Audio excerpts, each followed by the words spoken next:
Good evening, everybody. My name is Rex Shege. I am the host and founder of King Sales, the number one podcast series where we help you transform your trauma into triumph. And on tonight's episode, we have a very decorated guest joining us. He is a change agent, an advocate for education, and an entrepreneur, a speaker. There's a lot of things I could use to describe him, but on tonight, we have Mr. Donovin Lindsay joining us. Good evening, Mr. Lindsay. How are you? I'm doing great, man. How are you doing? I'm doing good. I'm doing good. It's been a great week. Yes. It was an awesome Friday, and honestly all day I've been looking forward to this interview. So thank you Likewise. once again for sending aside some time out of your very busy schedule to be here on tonight. I look forward to allowing you the opportunity to tell the audience a little bit about yourself. So without further ado, I'll yield the floor to you. No, I appreciate it. Thanks so much, and thanks for having me on here. I've been looking forward to this since we were chatting a while ago. When I think about myself, I think about more so recently a conversation that I had with my mom a couple of years ago now, before the pandemic. We were in the car, and I was telling her a bunch of different stories about my week, and she said, "You know what, Donovan? I think you were put here to help people." And I was like, took me a second. I was like, oh, okay. And year after year, time after time, most of the things that I do, that's what gives me my energy throughout the day. That's why I wake up every morning. I try to do that. And I realize every career that I've ever had, every job that I've ever had since my first job as a lifeguard, it's always been about helping people.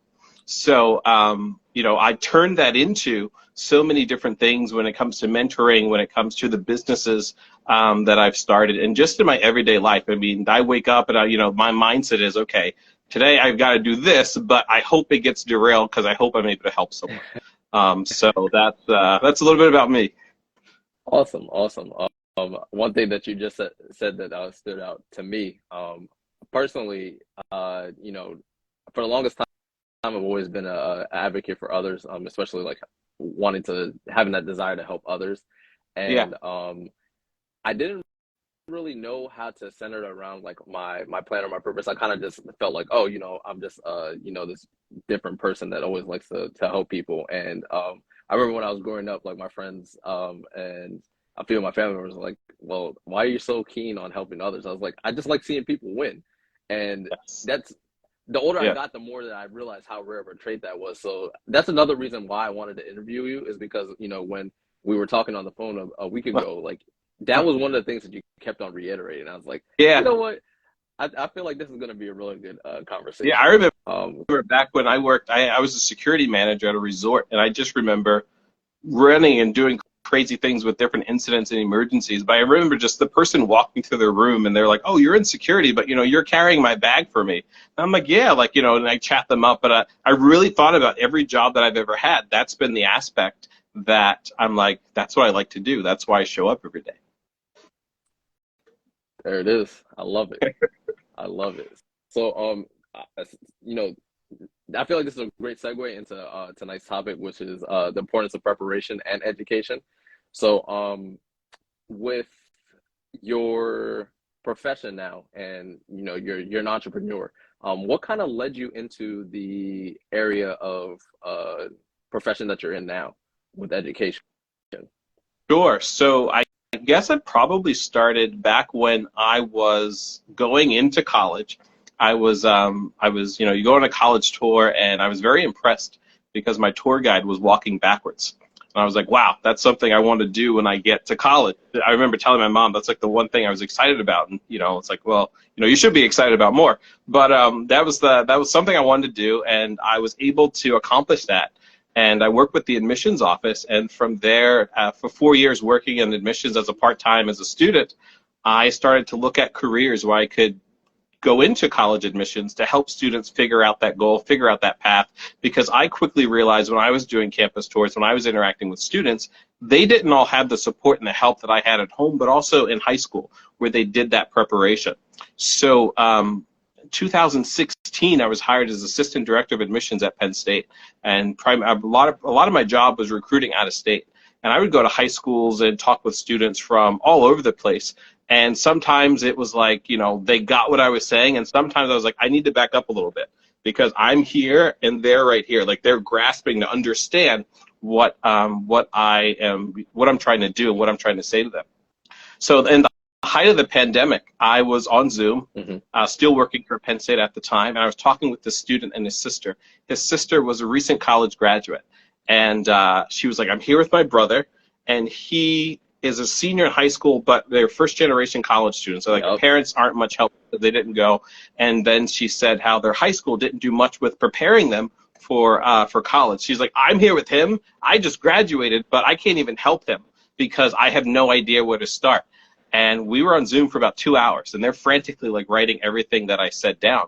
And I just remember thinking to myself, wow, that was such an eye-opening experience, but also a beneficial experience for them, but also for me because, again, it was helping. It was that satisfaction that I got. And I remember over the next couple of weeks, I just found so many more students and so many more parents. And I guess I was more heightened, I think. My senses were heightened to it because of that interaction. But then so many of them over the next couple of weeks, they were like, we have no idea what we're doing. And this was right before I remember Christmas break, so almost 2 years ago now. And over the break, I just thought about if I was them, I didn't have the support at home, didn't have the support at school. I'm a high school student trying to go to college. How do I bridge that gap? So I was like, you know what? Let me go online. I went to Google, and there's some great websites, and there's some not so great websites. So the really good websites, I'm like, if I'm on this screen right now, and I'm a student, junior, senior in high school, where do I go? Like, you don't know what you don't know. So I thought to myself, how could I help? And maybe I just did like a college 101 session every couple of months where I just gave basic information of how to even begin your search. And primarily because I was a multicultural recruiter when I was in admissions, and I was dealing with a lot of minority students. And with minority students, low income and first generation students, those are the ones that we see struggle the most when it comes to figuring out that pathway when it comes to higher education. So I just remember thinking to myself, I'm going to do something. At the time, I was like the pot calling the kettle black. Like I was such a hypocrite. I was always telling other people, I'll help you out. Let me know what you need. But I'm like, I need to do this because I always write down an idea or think about an idea, but then it never comes to fruition because I'm doing so many other things for helping so many people. So I was like, you know what, I'm going to do this. So I got a few people together with me to develop some content, and I did just like a pilot session. And a few months later, I had 12 high school students on. My sister, some of her friends, some like family friends, and I just remember hearing, the feedback after the fact. Like none of them had heard like 90% of what I talked about. Wow. I'm like, okay, we've got something here. So a couple of months later, I started my business, College Knowledge, and named by my mom. I always say she has like the creative naming gene she never passed down to me because I give her an idea and like she's like, oh, call it this, and she's always been that way. But started College Knowledge and really aiming at the goal of, and I know I'll probably never achieve this, but when I look at, all the students that I've seen, I was like, there are students out there where they're not going to college, or they're not even looking because they don't have the resource. They don't have the knowledge, the resources, the tools. So, my long-term goal, which again, I don't think I'll ever achieve, is that any student anywhere, whether it be here in the United States, whether it be internationally, I don't want them not to go and further their education in college or at a, vocational school, but getting those tools and those resources to them. I don't want them not to go simply because they don't have the knowledge, the tools, or the resources. So that's specifically why I started that. And right now I have an amazing team that's been helping me for over the last almost year and a half now develop this.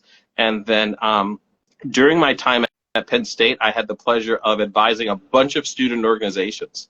And a lot of the times I would help students with resumes and cover letters and help them with interview skills. And I just remember maybe about a year ago, I was doing one of the resumes for someone that I worked with, and she's like, wow, this is really, really good. Like, you should, like, how much do you charge? At the time, I'd done resumes and stuff for friends and students. I was like, how much do I charge? And I'm like, I don't charge anything. She goes, no, like, you need to charge. Like, this is something else that you can do on the side. And I'm like, okay, maybe that's another business that I'll start. And at the time, I had left Penn State. And my full-time job, basically, I do recruiting for different companies. So I was like, I've got the knowledge there, just like I had the knowledge from Penn State with college admissions. I've got the knowledge now to help people develop their careers. So much like College Knowledge, I'm trying to help people overcome these obstacles. So if I've got the knowledge myself to do it, why not, help people overcome those obstacles of wanting to advance in their careers or getting to a different career? So basically now what I do with my newest business, Premier Career, is I help people from scratch develop a resume or a cover letter or LinkedIn profile or an Indeed account or even with mock interview skills. And there's such a science to all of that to get recognized. So those are two things that I am, just extremely passionate about, because that helps people overcome obstacles to better themselves, but also, be able to prepare themselves to be the best that they can be. Very, very well put. I think one of the things that, especially in today's climate, is so important is preparation, especially when you need to get ready for that next step. And I feel like sometimes when there's a lot in front of us, like for high school seniors or people Yep. that are high school graduates that don't know if they want to go the trade school route or if they want to go the college route. When you really get down to it, when you look at the checklist, and speaking from experience, I'm a first generation college graduate.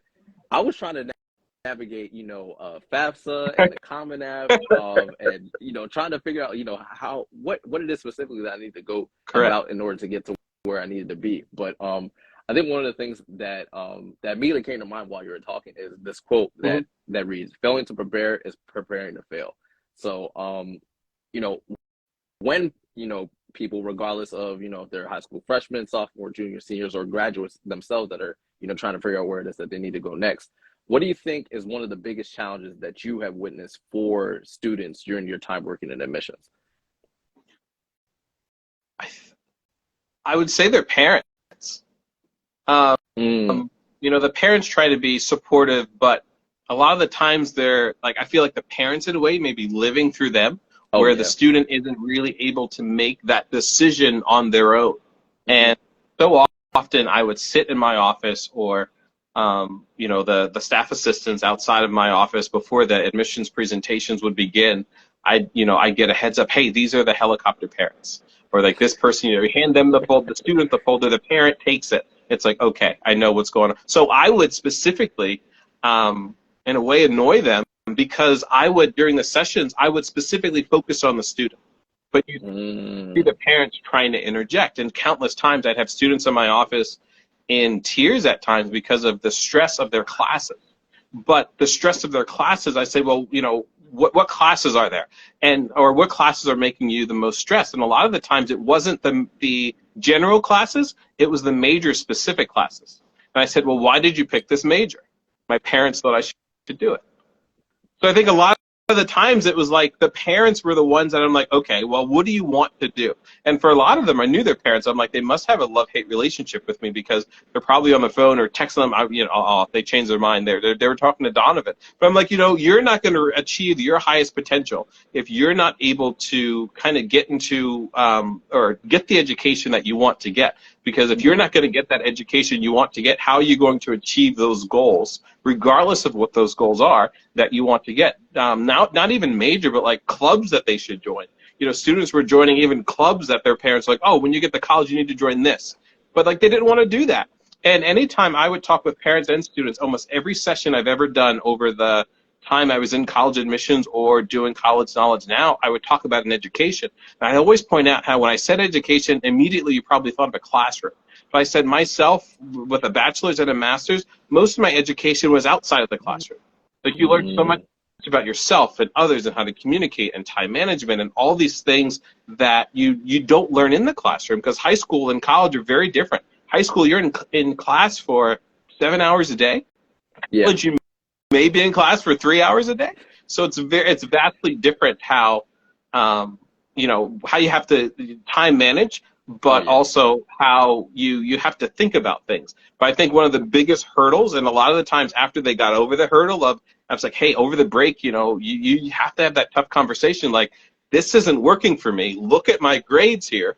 I just got a D, I just got an F. Like, these classes aren't working. And then have that conversation that, maybe it's not business, but maybe it's something with computers or engineering or, something like that. And so many of the times when the students would have those difficult conversations, their grades skyrocketed. I checked their grades. I called them and I'm like, what happened? They're like, well, had that difficult conversation with my parents. So I think a lot of the times I've seen it's their parents or just people around them that they've kind of followed. I know a lot of people who followed friends to school, or their boyfriend or their girlfriend or someone, that they were just like, oh, they're going here, I'm going to go here, I'm going to major in the same thing.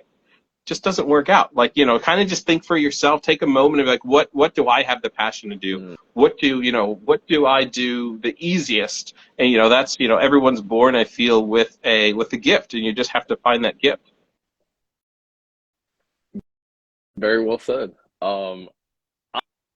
Honestly, you're saying some really good stuff here, and a lot of it's resonating with me because I kind of fell into that category. Like sometimes labels and expectations can skew our judgment and make us believe like, okay, my parents have raised me for so long, so like there's no way that they can steer me wrong. But at a certain point in time, you have to get to the point where you're like, okay, maybe it's time for me to like actually think for myself.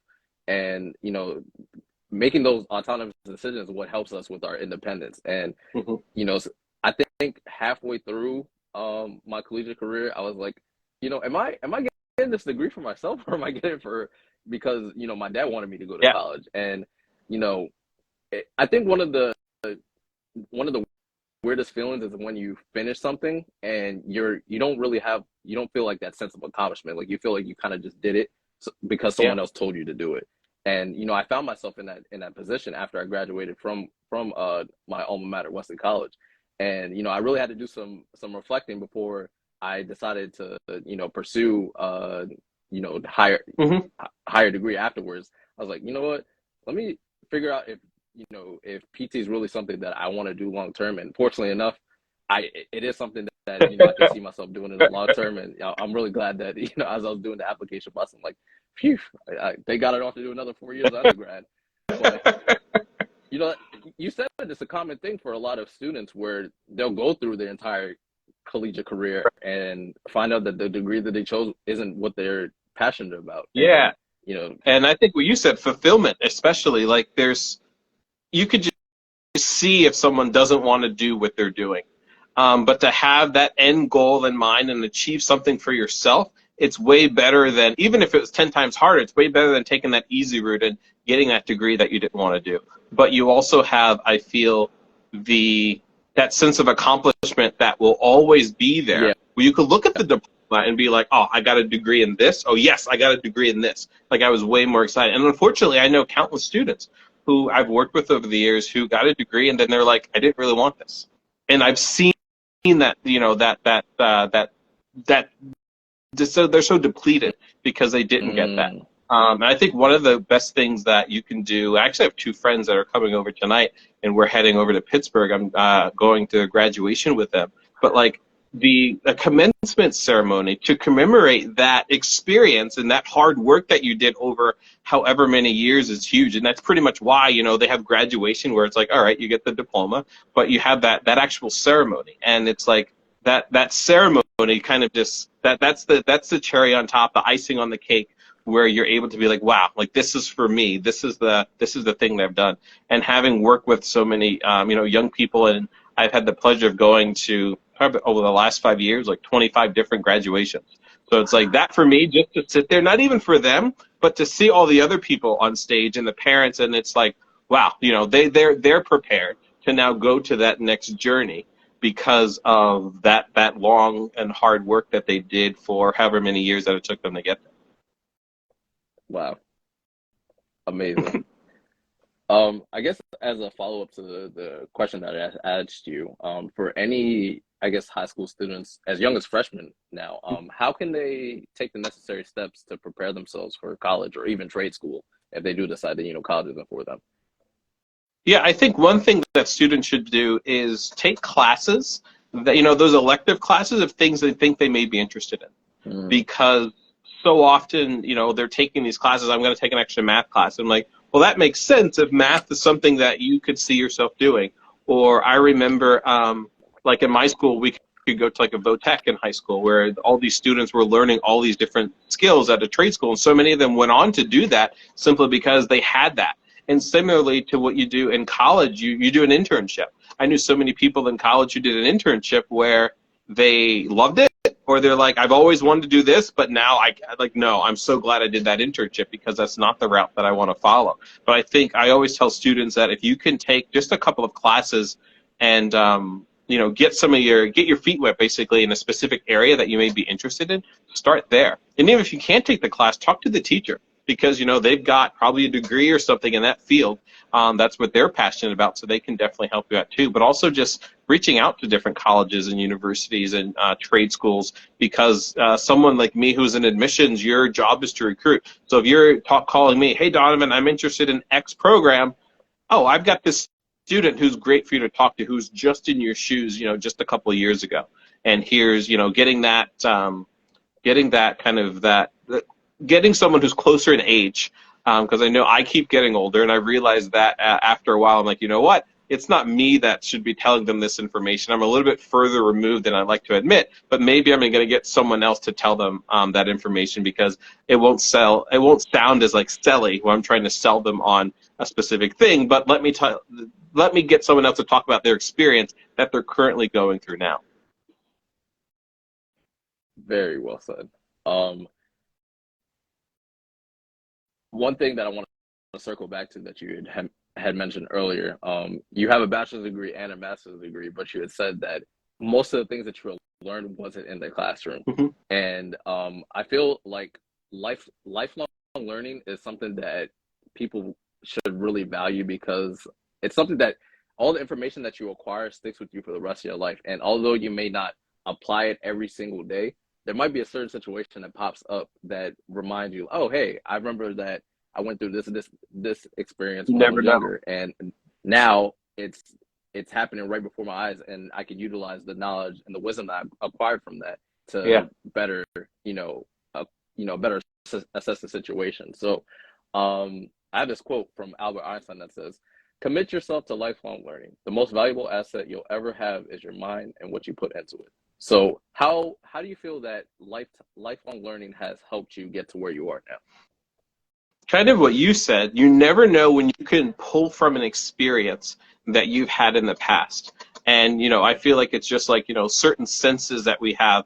Once something is triggered, it recalls a memory from when we were extremely young or a really long time ago. And I find almost daily still, like I'm learning things about myself, but, about other people, and just from things that I'm like, oh, I remember at this time this happened. Now this is happening. And I remember this is the outcomes. It's just so many things that I feel like from, elementary school to things that I remember planning, I've always been someone with a strategic mind. So I remember organizing, me and my friends, we love to play tag. So I remember organizing like this large tag game, and like way back in like second and third grade, where I had one of my friends, I was like, all right, you organize this group, you organize this group, and like, it was like a structure to a tag game where like everyone in the grade was playing tag. And I just remember back then up until, going to college and being like, okay, when I was telling this person this in this way, this didn't work. But learning how to communicate with people, I think, has been one of the best learning experience over time, because everything I do is strictly based on, so many types of communication. So I feel that more than anything, the way I communicate has probably changed drastically in different circumstances and situations, especially working with dealing with emergencies, like as a lifeguard or in security, and how do you de-escalate, how do you comfort someone, those types of things. I've definitely learned a lot from those types of experience that I've had, but also just traveling across the country, meeting people for work and on Zoom over the last couple of years. I've learned just so much about myself. I remember getting hired for the security officer position that I had, and on my resume, I had I had worked at a juvenile probation office as an internship in college, and for whatever reason, it was a bottom line on my resume. I literally didn't even have what I did. I had the internship name and the day that I started and the day that I ended, Mm-hmm. and that was the focus for almost an hour of my interview. And I'm like, I didn't see that happening. I almost took it off because I'm like, how would that help? But because this brand new resort was opening, they said that would help so much, because there's going to be so many kids running around. They're like, you having dealt with kids and being able to interact and engage, and when I do people's resumes now, I'm like, you never know what's going to be that talking point for the resume. Yes, you have this experience that relates, but you don't know if this could relate here. So let's just leave that little blurb there, because you never know what will spark that conversation and spark that interest, have them spark that interest in you. You heard it here first, folks. If you're looking to ramp up your resume, Premier Careers is the way to go. Definitely get in contact with Mr. Lindsay once this interview concludes for tonight. I definitely feel like there's a lot of value that he has that can be presented to you, especially with how important your resume is in terms of being a professional. I didn't realize it until I was filling out my application for graduate school, and they're asking for a professional resume. And my mentor, my PT mentor, she was like, please don't upload your workplace resume. It has to be your professional experience. And I was like, well, what's the difference between the two? And like she went boom, boom, boom, boom, boom. I'm like, okay, that makes sense. And one thing I suggest to people is, as early as you can, start now, have a master resume. So everything that I've done since 2000, summer of 2009, when I was a lifeguard, when I got my first job till now, I have on a master document. Every little detail, but anytime I've applied to a job, I just go to that resume and take a chunk out and copy and paste. Because when recruiters and hiring managers are looking for someone, they want to see your resume is tailored to the job. So don't just submit a general resume, but, you know, again, talking about preparation, take the time and begin to, you know, maybe it's once a week, once a month, but take the time to begin to create that master document. I think my master resume is like 15 or 16 pages now, but it's like all the things I've ever done and ever been a part of, it's on there. And anytime I look at a job description, I'm like, okay, I'm going to take this job out, but maybe I'm only going to include 2 bullets because that relates to this. And then the next job, maybe I include 5 or 6 bullets.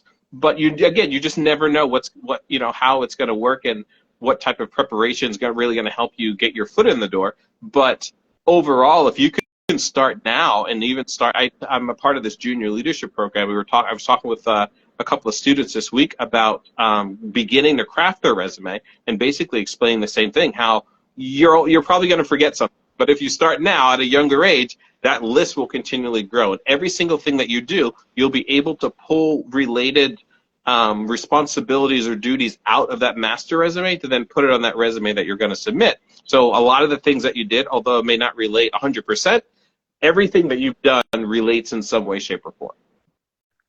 Very good. Documentation is important, folks. That's the main thing that I'm getting away from this. Just make sure that you're keeping everything, keep your ducks in a line. Definitely. It'll all come back to pay off in the future. Okay, so I got one last question for you.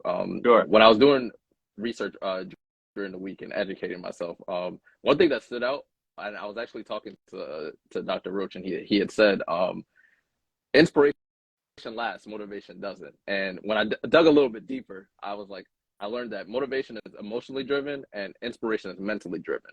Yeah. So how do you plan on utilizing your platform to inspire others to pursue higher education, whether it's, in the classroom, in the workforce, wherever it is? Yeah.